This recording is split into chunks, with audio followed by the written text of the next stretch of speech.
Alright boys, today's video is about what overthinking does to you in the long term. Now, I've lived with this part of my brain running non-stop for 2 decades of my life. And if you're anything like me, you know that you only get to experience 50% of life in general when you have this.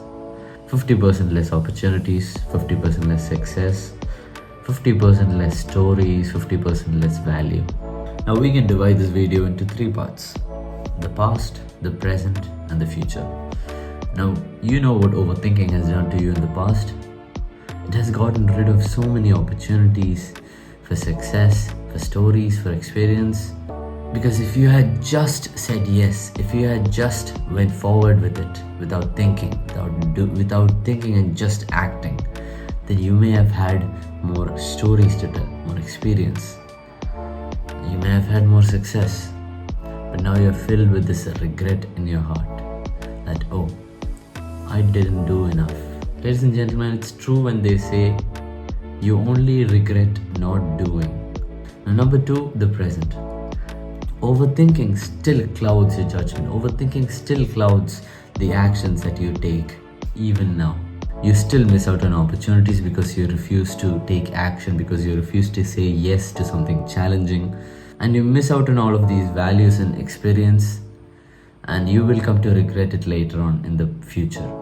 It's just a cycle that keeps repeating over and over and over again.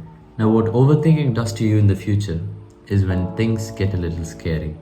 Because I want you to take 2 instances in your life. The first one when you were in, say, high school. The second one when you were in college.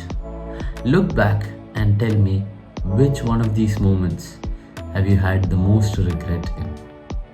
Now, I can guarantee that if you think through this question, you will find that you have more regrets in your college life because you haven't done something in your school life that you would have been able to do if not for the overthinking. In high school, you do have regrets because of your overthinking, but not as much as when that time period has finished. So what does that tell you? As time passes, your overthinking continues to have a hold on you, and thereby your regrets compound. I mean it when I say your regrets compound and not just increase at a periodic rate, because all of these regrets are clouding your judgment even further. Even if you decide to take action, you are not able to because that part of your brain just keeps running, and for some reason it just doesn't stop. So you're gonna be filled with regret in your life. Now, what can you do about this? I'm sure if you've surfed through the net, you would have found a lot of videos on how you can cure overthinking. Now, let me tell you something. All of these videos, including mine, won't help you completely get rid of overthinking because it's a part of you. Now, I've used this one method in most of my videos that have helped get rid of the problem that you're facing. Acknowledging the fact that you have overthinking and that it is a part of you usually is the beginning to finding a solution. Usually is the beginning to not being clouded by your overthinking. Now, I didn't mention here that you will be able to get rid of overthinking because you need to shift your perspective there. It's a part of your mind. Getting rid of overthinking is basically getting rid of a part of your body. That is not physically possible, and it should not be. When you think about this a little bit, you would understand that this part of your brain may have a lot of negative effects, but it also has its positives. Because humans tend to focus on the negative, we don't really see how good it can be.